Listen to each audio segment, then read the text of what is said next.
life that I have, the world didn't give it to me. This life that I have, the world didn't give it to me. The world didn't give it, the world didn't give it, and the world can't take it away. All right, we're not done. This is joy, right? Is it joy? Joy that I have, tell your face. The world didn't give it to me. Is it joy? This joy that I have, the world didn't give it to me. This joy that I have, the world didn't give it to me. The world didn't give it, the world can't take it away. The world didn't give it. The world didn't give it, the world can't take it away. So,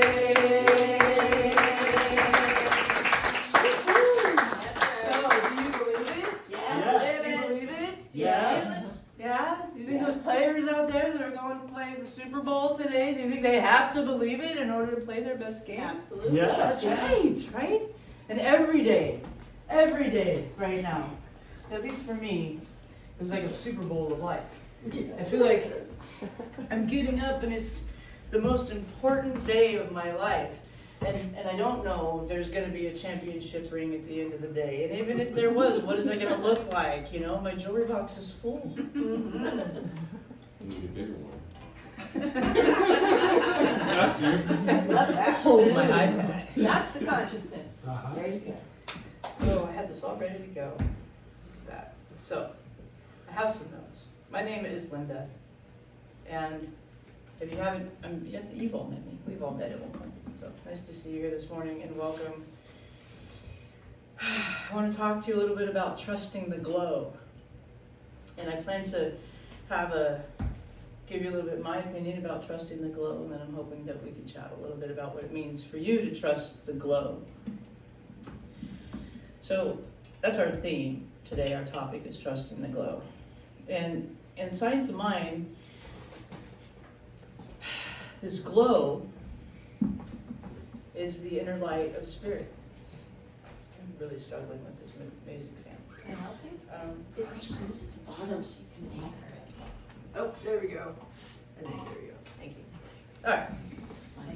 So the glow. Right? Sometimes presence is the answer. So yes, the glow.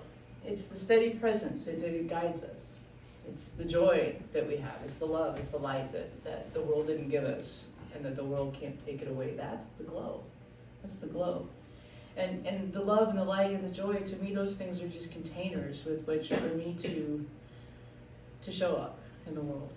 And because of the light and the love and the joy that are complete spirit God qualities, there's nothing that can happen within that triad that can be wrong or harmful in the world. So Ernest Holmes remind us, and I think we've probably said this quote in this house every week since we started here, that there is a power for good in the universe and you can use it. That's right. It's greater than us. And today that power is the glow that I'm going to talk about, or that we are talking about. So this is a tender time for our community and has been for a couple of weeks. And if you're not close-knit in our community and experiencing loss on the same level that we have in the past couple of weeks, all you need to do is look just outside the front door and onto the sidewalk and into the neighborhoods and into the city and there's a lot of tenderness in the world right now, a lot of tenderness. And the world can feel like it's shaking, not just at its edges, but that shake tends to come a little bit closer and then we feel like we're shook to our core. And many people are carrying a lot more than usual, or a lot more than what feels like usual. I feel like I said the same thing last year, and that the usual, it kind of never went back to us not carrying more than usual, so I feel like our usual bar is sort of moving, but it still feels like that. It still feels like we're carrying more than we should, more than we have to. Especially more responsibilities. which come with more emotions and more concerns. And concerns about the country, not just about, my own personal vessel and the vessel of the people I care about, the community, but also the country and the entire world. That's a lot. So when life feels like that, it's really easy to slip into survival mode, at least for me it is, and forget that the glow is still present. And I guess what I want to mention and really hit home that I think is that the glow is not about perfection. It's not about perfection at all. It's about remembering that spirit is active, even when we feel stretched and thin. And it's about trusting that the light doesn't disappear just because life gets complicated. Thank God for that, right? Yeah. So, as some of you know, and most of you are about to know, I work in EHS, in compliance, in my other job that I do Monday through Friday. EHS is environmental health and safety, and it ties closely in with OSHA, Occupational Health and Safety, and National Fire Protection Association, and FPA, which is fire compliance, fire code. And I train a lot of people. I have like 46 locations nationwide that I support, and so I explain rules. I help them understand what matters. And ministry has gone a long way to help me in that job. It really, really has. I can meet people where they're at, kind of help lift them up into what's best to take care of themselves and their environment, right? But I have to tell you, the other direction is not always true. My corporate job do not always help me in ministry. In fact, my corporate habits are not the ones that I would rather not have to bring into ministry. Right now with this home purchase, right, this lighthouse here, and the role that I play not just in ministry but also on our leadership council as board president, I'm wearing a lot of hats. It's like property owner, landlord, leadership council president, co-senior minister. And oftentimes it feels like I have more decisions to make than other people. So that means that I've had to say no a lot, and no way more than I'd like to say no. Like, I'm a yes person. Like, I love to say yes. That's why I came into ministry. So, and that said, I also I don't have a lot of time, right? I don't have a lot of time for all these decisions to land in my day. And so, no, coming from me can often sound like a matter of business efficiency or productivity, rather than spiritual care, if you will. And I know that some of you feel that. And what I want you to know is that I feel it too. I really do. So I've been reflecting on how many hats that I'm wearing, and I know that I'm not the only one. Many of you are juggling. You're juggling your work, your caregiving, your volunteering, your personal challenges, emotional weight of the world, right? And some of you are giving, it's gonna make me a little bit weepy. Some of you are probably giving more than you feel like you're receiving. And some of you may be tired, and in ways that you don't always talk about. So in times like this, it's easy to think that we're supposed to carry everything, right? That we're supposed to carry everything alone. But the science of mind, it teaches us that the light expresses through all of us, and that the glow is shared. And that's the glow that I'm talking about today, the power, the love, the joy, the light, and that we can trust in that glow. So as I'm learning, as I check myself in the world, and as I study, and as I practice what we teach, that trusting the glow means that trusting that the light is not mine alone to carry. Because spirit does not work that way. Spirit works through all of us, and the glow is shared. So last year I spent a lot of time, maybe exhausted some of you, talking about eagle view and mouse view. The macro and the micro, the big vision, and the now moments. And then, and that parallel never gets old for me. It really doesn't.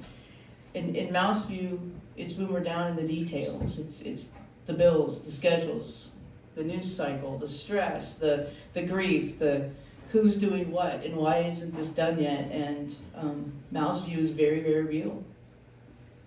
It's part of life. And it can make the world feel very overwhelming. And in Eagle View, I didn't bring Beaker today, but Beaker's missing, yeah. I have a stuffed eagle named Beaker. Who's my guru on most days. Eagle View is when we rise above this maze of life and see the bigger picture. In the spiritual truth, the long view, the long arc of growth, and the way that spirit is moving even when we can't see the whole path. Eagle View doesn't ignore the details, but it does refuse to be trapped by them. So I'll say that again. Eagle View does not ignore the details, but it doesn't get trapped by them. And so right now, many of us are stuck in Mouse View. I know that I have been. The world feels intense. But trusting the glow, it means remembering that Eagle View is always available. We can choose to rise and breathe and see from a higher place.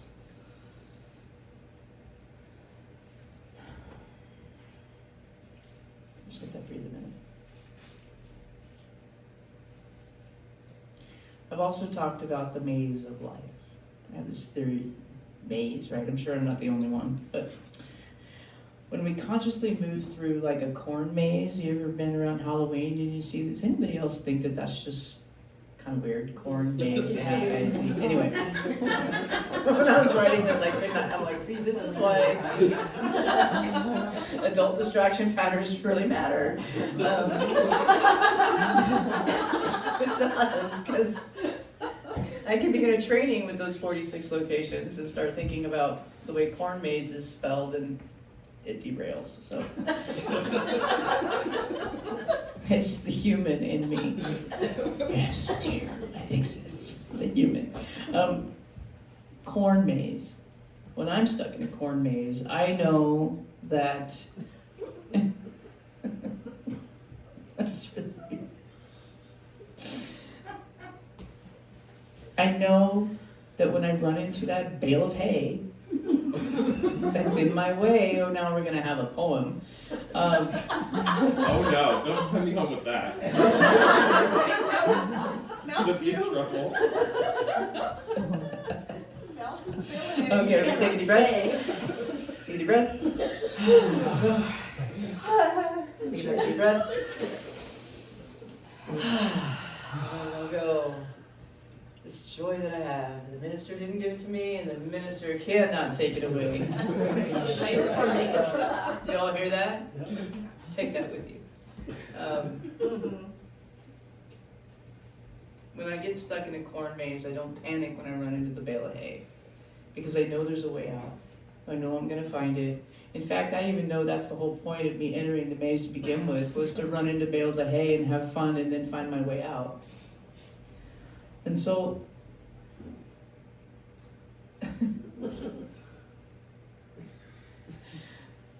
if you go back to the mouse and eagle view, living from mouse view can make life going through a corn maze very stressful, right? When we're stressed and grieving and overwhelmed, it's really easy to act like we're stuck in a maze. And it's easy to begin turning corners fast and reacting instead of responding, and trying to solve everything at once. And I've found myself here several times in the past couple of months. Everything has to be solved right now. But from the eagle view, the maze isn't a trap. And that's why eagle view is so important, is because I can come from that feeling of feeling trapped and overwhelmed and suffocating in the world noise and my to-dos and my financial situation and my medical situation and my, maybe in the situations that my friends are having that I don't know how to help them in, and I just want to hold space for them. But it still feels like I want to fix. That's the mouse view. is wanting to fix, wanting to give, wanting to say something that is going to help them feel better. The ego view is understanding that if I just sit and perch and be quiet, that the solution is there. So when we trust the glow, we stop sprinting through the maze. We slow down, we let spirit guide us, and we let others help us. And we let the path unfold. Ernest Holmes says that we are not limited by actual boundaries, but by false beliefs. The maze is not a boundary. The belief that we're alone in the maze is the boundary. That's the hay, the wall of hay, is feeling like we're alone. And sometimes the situation can only be mine. Of course I'm alone in it. It's only mine. I'm the only one with this diagnosis that I know right now. Like, I'm the only one that has this situation looming. So of course I'm alone in it. And that is mouse view, and it's a valid view. And the ego view is understanding that that solution is there. It's always there in the mind of God. In this room right now are cures for diagnoses we haven't even heard of yet. And I know that to my core. And when I remember that, it's easy. The mouse settles down. The hamster wheel slows down. A beautiful example is a shared glow, is what's happening right now in our community with the music. I've been playing music almost every week because I haven't had the time to figure out another solution. And some folks, I think it was the email that Reverend Donna sent out, what do you want to do? All of a sudden people start asking, Susan offered to bring her guitar and lead a sing-along. And I heard that someone else was putting together a singing group. So if those voices in the room, you may be hearing from someone from that. I don't want to jump the gun until it starts happening. But what I know is that the talk of having a singing group is happening, and I'm not the one starting the conversation. And that is for me, it feels a little bit strange. Nobody's trying to replace me, but they're sharing in the glow. They're sharing ownership of the glow and carrying that, right?